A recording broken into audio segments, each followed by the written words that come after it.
right, welcome to another edition of the Zero Hour Squared Classics, and we're joined by somebody very, very special that has just made rounds to myself in the music industry. He currently resides in Taos, New Mexico. He is a country Americana singer-songwriter, folk musician.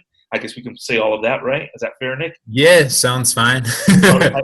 Well, joining us right now is Nick Hans. Nick, thank you for joining us on the Zero Hour Squared Classics, man. We really do appreciate it. Yeah, man. Thank you for having me, for sure. So, got a lot to talk about real quickly, but first and foremost, how are you doing right now with everything going on with the pandemic and life just throwing curveballs at everybody on a daily basis?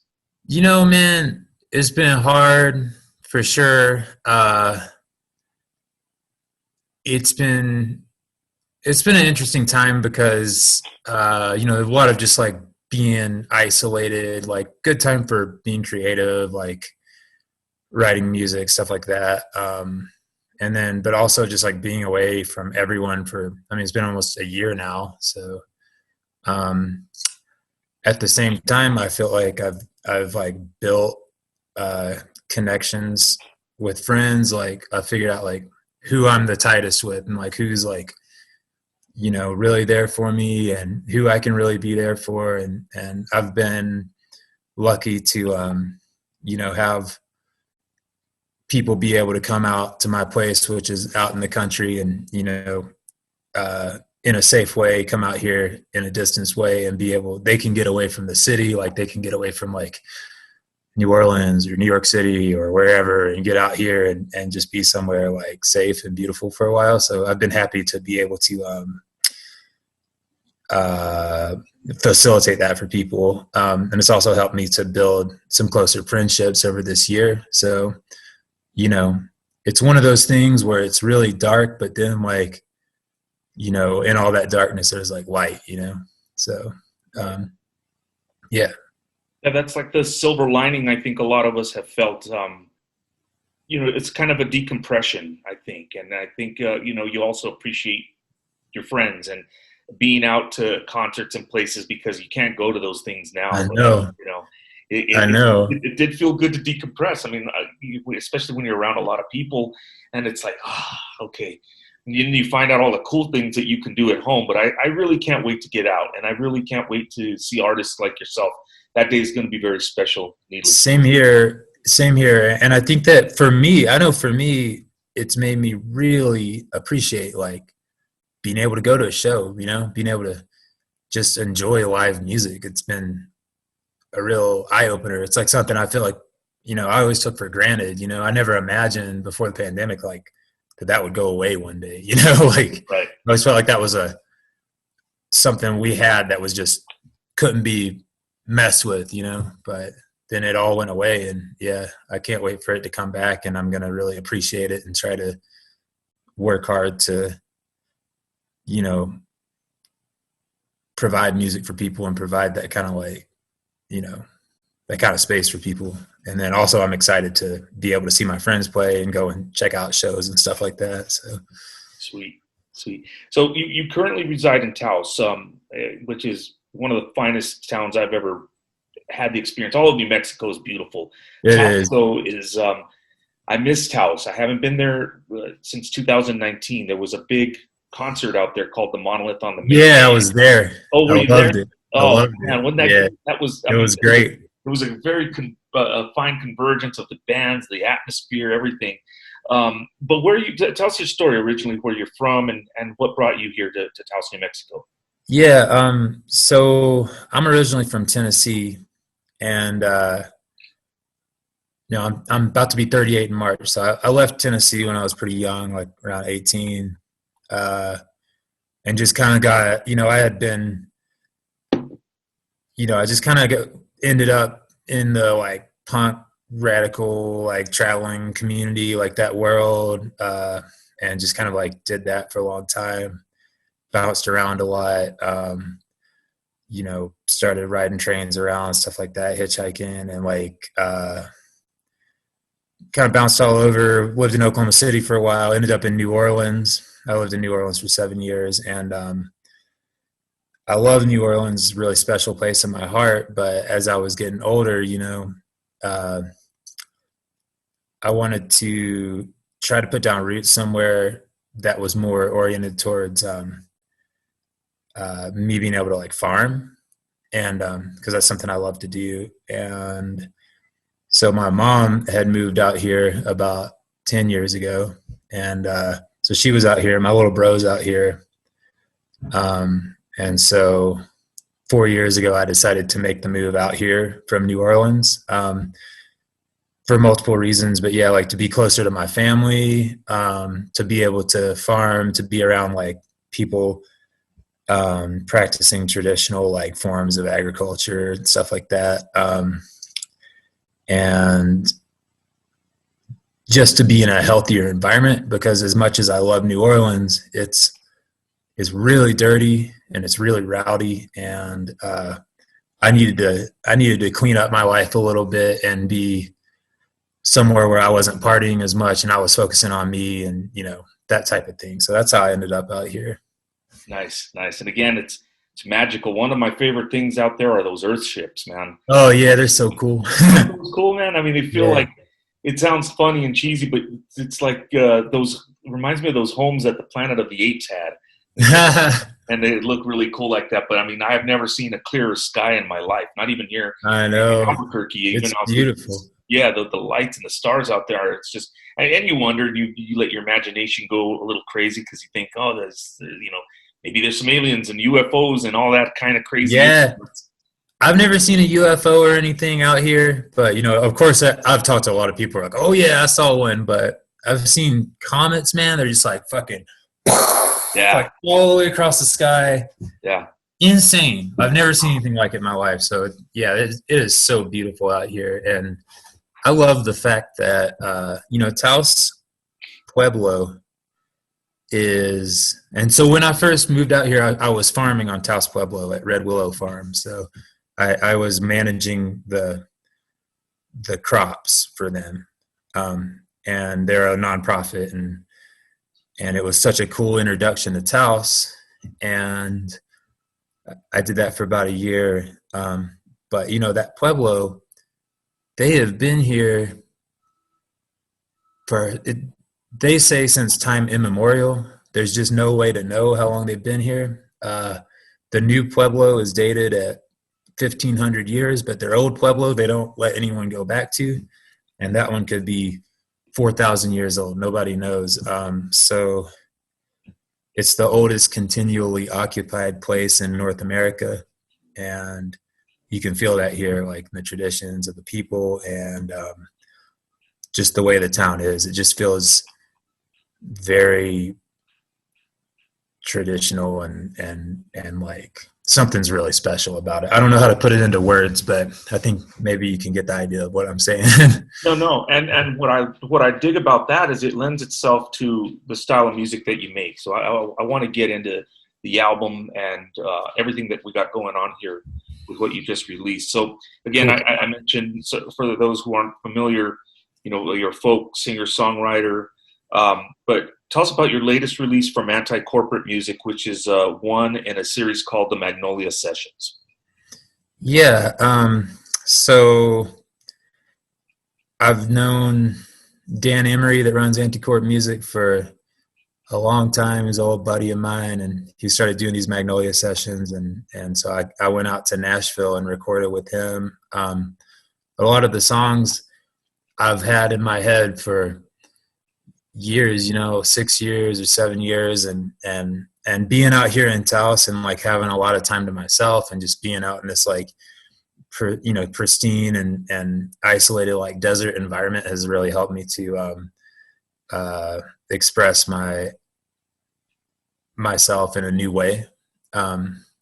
So in terms of like connecting the album to being out here, when I was in New Orleans, I was always in this big music scene, big social scene, and coming out to Taos, I was able to focus inwards and become confident in who I am as a musician. And I was able to write these songs that were really, I'm so happy that people can hear them, and I want people to hear them, and I want to get them out there. But also I'm really happy about them on the inside, like for me. And I think that's the difference here. I've really been able to find this like inner confidence with my music, and I think Taos has really helped me to do that. So. Nice. Yeah, the construct of the songs do sound pretty amazing. Do you have a pretty big catalog, and do you have other recordings other than this, or is this kind of the first real latest? I did some stuff with Dan a while back. It was probably about 6 years ago now, or 7 years, and just kind of like some demo kind of stuff, with under the name the Stay All Night Rounders.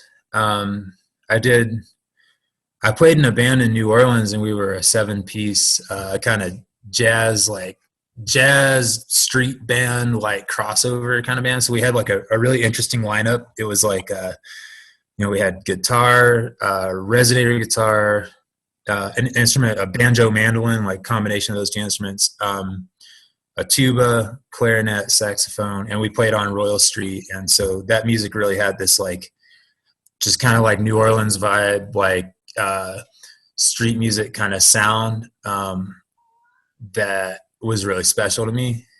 So yeah, I put out some recordings with Slewtown Strutters probably about 5 years ago now, and those are online on Bandcamp and stuff.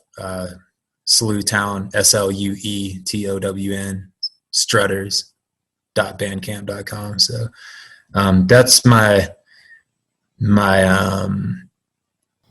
that's the last like kind of actual studio release that I put out was with that band, and I have some originals on that album. And actually there's one song, Mexico Blues, that is on that album and now is on this new album.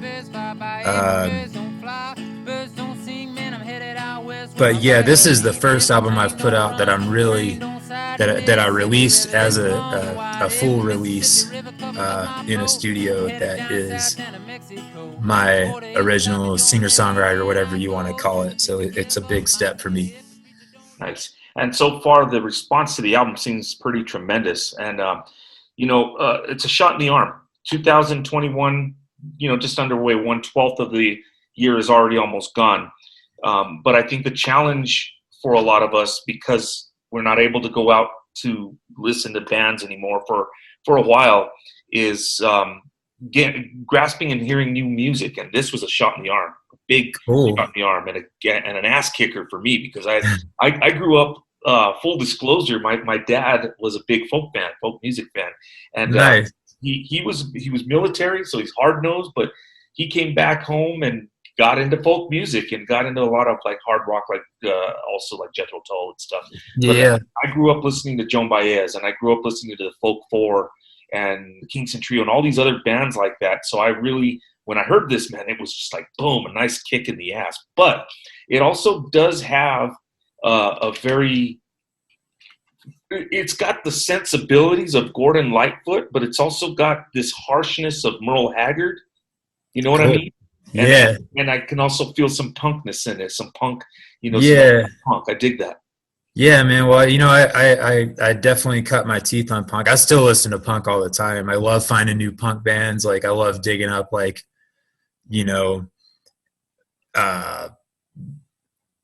obscure Japanese hardcore bands and stuff like that. Like, and when I was first out, like traveling, riding trains, all that kind of stuff, I was just listening to punk music. I was listening to a lot of stuff like, like Dystopia was one of my favorite bands back then. And, other stuff like that, like all the classics. Like I love like Rudimentary Peni and like, Subhumans, like all that different kind of stuff. And, I actually, when I was maybe like 21, 22, I got given a tape by a buddy, and the tape had Woody Guthrie on one side and it had Leadbelly on the other side.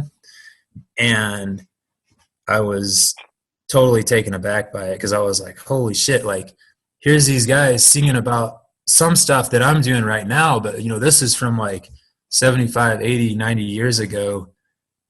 It was really intriguing to me. And it felt really timeless, and it tied in with, kind of like the hobo culture, traveling worker kind of culture, seasonal worker. And I started digging into that stuff more, started getting into more bands like, the Memphis Jug Band is one of my all-time favorite bands. They're just amazing, amazing band from Memphis they played in the 20s and 30s. So it was cool when I transitioned into that other kind of music because it felt like it hit all the same emotional points as punk music for me. And it was great to like play that stuff while I was traveling, because I could travel around with, a guitar, like an acoustic guitar, and I could go play shows, or I could like play on the street. Like that's how like I would roll into a town like and not know anyone, sit down on the street corner, start playing music, like meet people, find spots to stay, like find parties to go to. And that's like how I lived my life for a long time. That's how I made a lot of my friends. And so I owe so much to these old musicians, from back in the day that played this amazing music. And a lot of Black musicians, man, like a lot of my very favorites are like, like I said, Memphis Jug Band, Louis Armstrong, King Oliver, Johnny Dodds, like so many of these incredible musicians from the South that were playing this awesome music, and they played it in the street style, and you can feel in the music, like it's music that makes when someone's walking by, they're going to hear that music and they're going to stop because it hits you, And so Right. Anyway, yeah.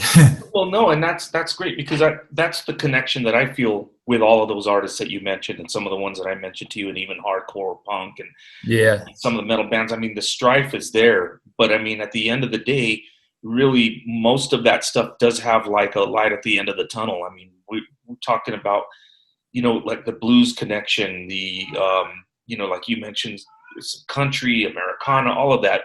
Think about I've been watching the Waltons a lot lately. I don't know why, man. I grew up watching that show as a kid, and I think when they talk about all the strife and the depression, and then they went to World War II right after the depression, and it's always been bad stuff, but we all get through it, and the music like this in which you create is so relatable to the working class, the blue collar, the farmers, and all of that, the travelers, the kind of the vagabonds. That's what I really get and really appreciate about what you have done, and I think that's why Thanks. 2021 has been so specially blessed with this one particular release. And I know that there's probably countless others that I'm needing to find and listen to, but I think that this is a tremendous effort by far. Very Thanks, good. man. I appreciate that, and I'm glad I'm glad to hear that, because that's definitely like who I would like to connect with. So, yeah. So the live performances, they're unique. I understand they're done by an actual magnolia tree. And I've seen the tree as it was told us that it was on a video for the Lost Dog Street Band. September Doves, and that song is killer, but that tree is tremendous, and there's all kinds of background noises that you can hear. And to me, I close my eyes, I could picture it being at night, and you can hear crickets and little bugs and buzzards, and you can even hear sirens in the background. So what was it like doing it in that setting? How and how organic did it just kind of come out? Because it sounds like it was like very seamless. It felt great, man. It really felt great. It felt like I was playing around a fire or something, and because I was around Dan and, his wife, Erica, who did all the photography, I've known them forever. So I felt really comfortable. And it did feel pretty seamless. I'm like my own worst critic kind of deal, so anytime I'm recording, it's always a little bit like pulling teeth, but in this case, it really wasn't. It really felt just like fluid and nice. And I was able to get a lot of material recorded in a short amount of time. And, Dan did a really simple miking setup that I feel like captured everything really well. And I like all the background noise, you know. I like the lo-fi feel of the album. It's really what I've always wanted. And I'm like one of those guys that'll be in the studio and be like, you know, saying stupid stuff, annoying the sound engineer, like, oh, make it more lo-fi, make it sound like a scratchy old record or something, you know. They're like, Right. But in this case, you know, just because it was all live and outside, it really did come out like with this cool feel.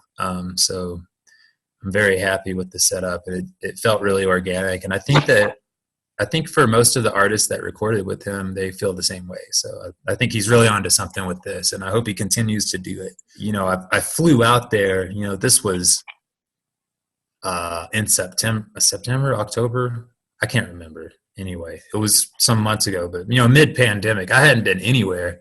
And, you know, he hit me up about doing this recording, and I flew out there, and which was scary, you know, going through the airport and everything. I wasn't really feeling that too much, but I just was real careful. And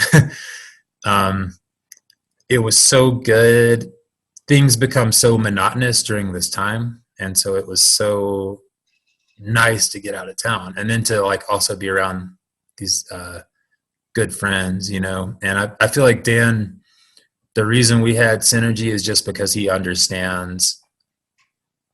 understood, like, I'm essentially a street musician. So if you make it feel as much like live and as much like playing for buddies or playing around the fire as you can, that's where someone like me is going to be able to thrive as a musician. So he saw that, and he gave me the tools I needed in order to be able to thrive in that way. And so I think that came out in the recording. Yeah, I want to get into a couple of the songs, but real quickly, the guitar never really sounded so good, and it's got that lovely feel, very organic. You know, I think of mountains, I think of dust and highways. You know, and Yeah. you feel it, you hear it, you can almost smell it, and and lyrically, I think your plight, how you know, inside how the songs are so introspective and relatable. You know, we've all had, it's almost like when you listen to Johnny Cash and Sunday Morning Coming Down, and we've all been there, right? We've all had that nasty hangover where we partied hard the night before, we don't know what we did, and you feel just miserable. And I'm not saying that about your songs, I'm saying about the relatability is what I really garner and gather from that. So I think from the aspect of the way your tone, your guitar, your strumming and all that, coupled with those great lyrics, really makes for a nice effort. And I want to touch on a couple of the songs because I'm very fascinated by some of them, actually all of them. But I don't want to break every one of them down because we take us hours. But I like Sister Street Burgundy, right? Okay. Yeah, tell us the story about that one. It's a really cool one. So, you know, the one house I lived in New Orleans for the longest was on Sister Street in Burgundy, and it's this quadruplex, 2-story, you know, it's called a double shotgun house. So for people who don't know, a shotgun house is just, you walk in the front door, there's a room, and then it's just like a row of rooms in the back door. So it'll be like, you know, bedroom, little hallway with the bathroom on the side, living room, kitchen, bedroom, back door. It's called a shotgun house, and it's actually a design that came from Haiti, and it came from slavery because, you know, down in the deep South, you know, they built this really cheap, shitty housing for slaves, and it was just the cheapest way you could possibly build a house. They just like stacked a bunch of rooms together. So, but anyway, lived in the house for a long time, had a lot of wild times, and I had great times and bad times, and you know, kind of love's lost and friends coming and going, and so that song is just about that, and about like, you know, struggling with like, you know, a lot of like inner pain in terms of like just feeling like having a broken heart, and then trying to, you know, going out to hit the town and be around friends and like tying one on to like kind of relieve that pain, but you know, it doesn't exactly work. And there's this drawbridge right by the house. So the house is in the lower Ninth Ward of New Orleans, and then there's an industrial canal, and there's a drawbridge that goes over the canal, and the bridge is up like all the time. And so you'll be like trying to ride your bike to like the show or whatever, and then you get up on the levee and like the bridge is up, and you're sitting there waiting for the bridge. So it's kind of, that's what that line, the bridge is up, I'm tired of waiting, so it's kind of like about like the comfort of living in that neighborhood around friends and community, and then also like just having this like inner struggle and carrying a lot of heartache or like pain. So yeah, I think and this is just my commentary on this, but I think you moving to Taos sounds rather advantageous for you because A, with everything that's going on, but B, I think people that have dreams of being artists, oftentimes, they flock to cities like New Orleans. They flock to cities like LA, New York, Austin, the Meccas at Nashville. But then they get sucked up in there because it's so much other stuff in a vacuum there. It's crazy. Yeah, it's tough because, most, I think that I could speak for a lot of musicians and artists in terms of like, we have a lot of emotional sensitivity. Like that's what makes me a songwriter is like, I'm like a pretty sensitive guy, it's like things really affect me intensely. And yeah, being somewhere like New Orleans, you're just overwhelmed with people and like partying and like this and that, and it's an easy place to like really, you can fall down a dark path real easy. And then you can also like, there's so much amazing like beauty and culture. So it in terms of like growing as a person, it's a great place to be. And it's awesome to be around all those amazing musicians and artists and like badass people doing cool things. But it can also kind of like devour your soul. So, right. There's a point, like I had to draw a line and be like, I should probably get out of here before, I start going down a path that isn't necessarily the best path for me. So, yeah. So those places have a lot of magic. You miss them really bad, but man, they're fast. Yeah. I was raised here in New Mexico. I was born in Salt Lake, but I came here as a baby. So this is home, and I'm glad I decided to stay. There was times I want to go to LA. It's badass. It's fast. There's women. There's all kinds of cool stuff. And then when you think about paying, $1,500 or $1,500 a month for a tiny 1-bedroom. I know, right? I have to go 2 hours one way, 2 hours back to work. It's like, fuck that.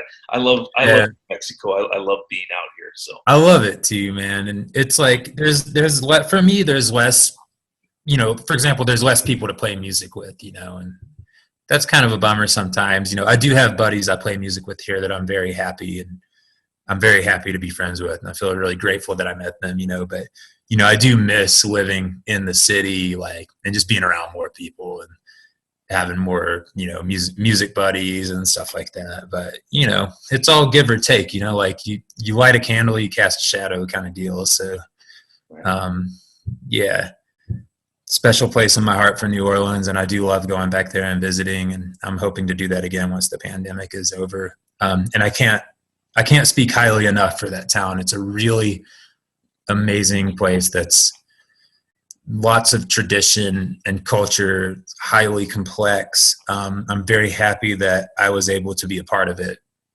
for the time I was able to be there. And I was able to experience the music there and get infused with the music there and, kind of learn from the greats and learn from the city. I learned a lot from just being in that city. So yeah. I want to talk about Crooked Lines. The chorus, the birds fly south in a crooked line. That's pretty self-explanatory, but is there some other deeper meaning? And what is it for that particular song? Oh,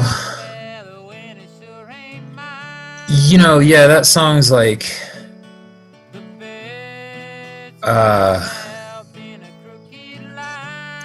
it's kind of about just being like, I wrote it when I was out here, and I was just feeling like I was out here and feeling depressed and kind of, actually missing the South in general. And I was just kind of working through that emotional process when I wrote that song. I really don't know how to explain it more than like the lyrics can just explain it, I guess. Right. But that's kind of like the overlying meaning to it. I was just like,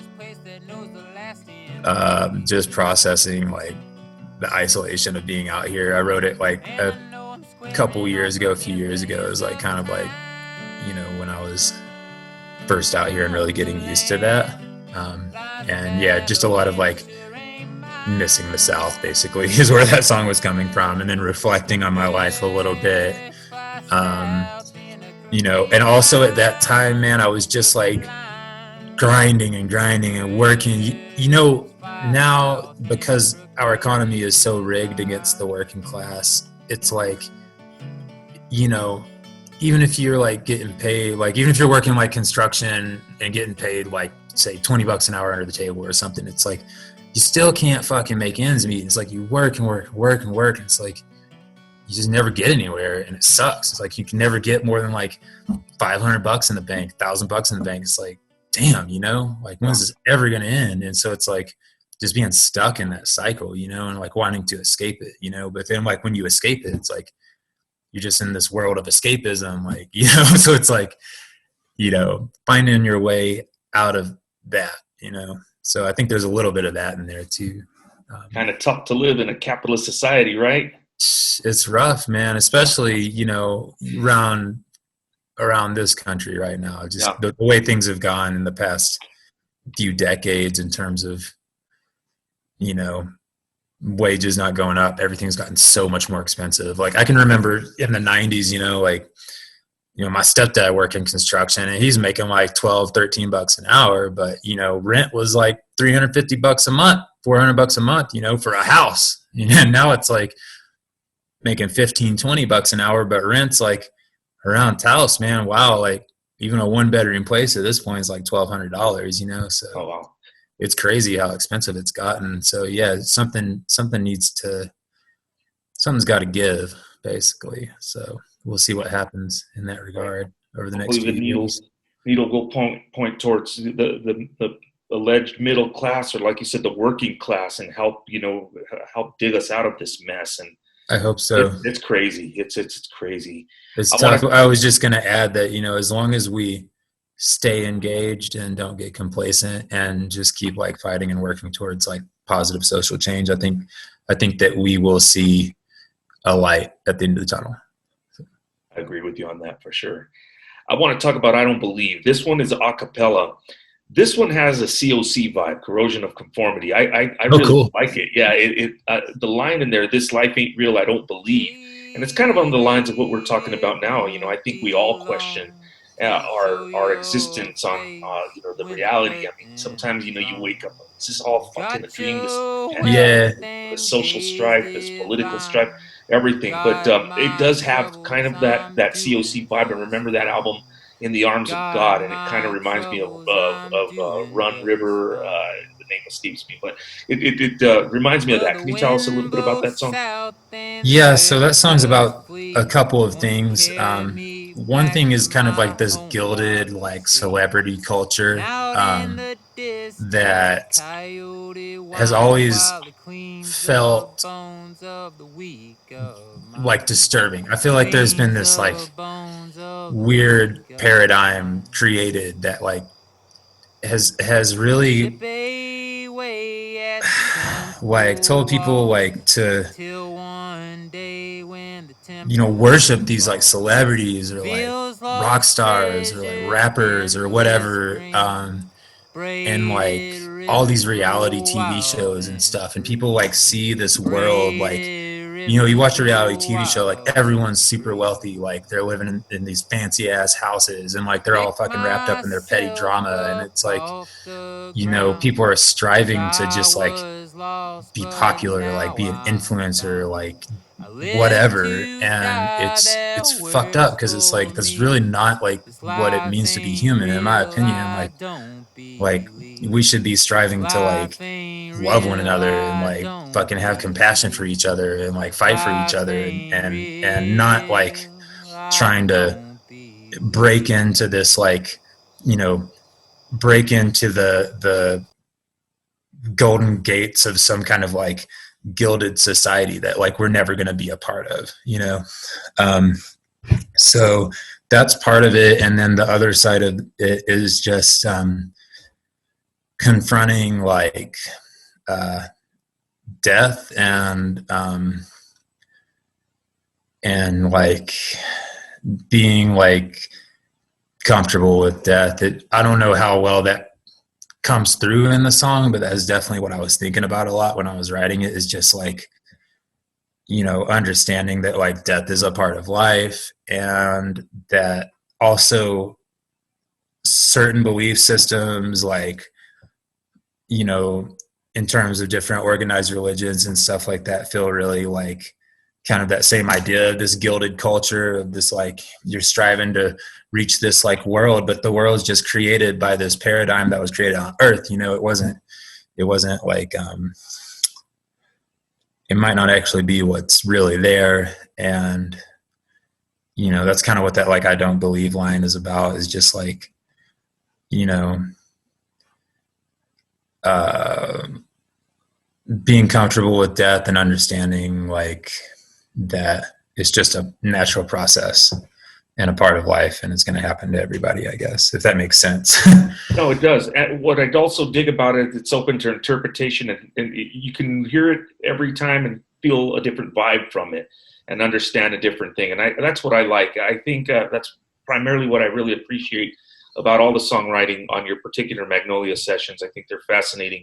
I think you're a fascinating individual as well. And I do, you know, getting ready to close here, but I do want to thank you very much for taking the time and sharing your thoughts on this. And hopefully we can get the word out, so when, you know, the pandemic's over, we can start seeing you play in Taos or here in Albuquerque. And Yeah, man, I would, you know, thank you so much for having me, for one thing. And I would love to one day come down to Albuquerque and play some shows down there. I definitely have some friends down there I would love to visit. And yeah, I just can't wait for this like fucking pandemic to be done so we can kind of get back to normal life. And I'm hoping that when we do return to things like we were talking about earlier, we can be more grateful for what we have. And I think that, you know, there's a lot of positive that can come from it in terms of just us being able to care about each other more and have more compassion for each other, and stop the narcissism and stop the, you know, hyper individualism, and, you know, move towards a brighter day for everybody. So yeah, I really appreciate you and what y'all are doing. Thank you. Yeah, that means a lot to us as well. So one more time, AntiCorp Music has a series called the Magnolia Sessions, and Nick Hans is one of them. You're the 5th installment, I believe. Yeah, I think so. 4th or 5th. I don't know, actually. One of those two numbers. Right. So how do people get a hold of this if they would like to get it? And we'll post it too. We'll put all that in there. But what are the ways that they can get it? Yeah, so ideally, the best way to get it is to go to anticorpmusic.com, and you can buy the digital download of the album. And that's a great path to take, because that's going to support Dan and AntiCorp, and also me. You know, Dan's so spot on with his like DIY punk ethics. He's such a like strong figure in the music scene in Nashville, and he really cares about the artists on that label. I'm very happy to be a part of this. So that's the number one way, is to go to anticorpmusic.com and get the digital download. Number two way, you can also go to Spotify and just type in Nick Hines or Magnolia Sessions, and you can find all the Magnolia Sessions. All right. Nick, much continued success, man. And I'm glad that you're a neighbor up north, not far away. Yeah, man. You know, maybe we'll have a beer one of these days. Yeah, come on up to Taos anytime. Yeah, sounds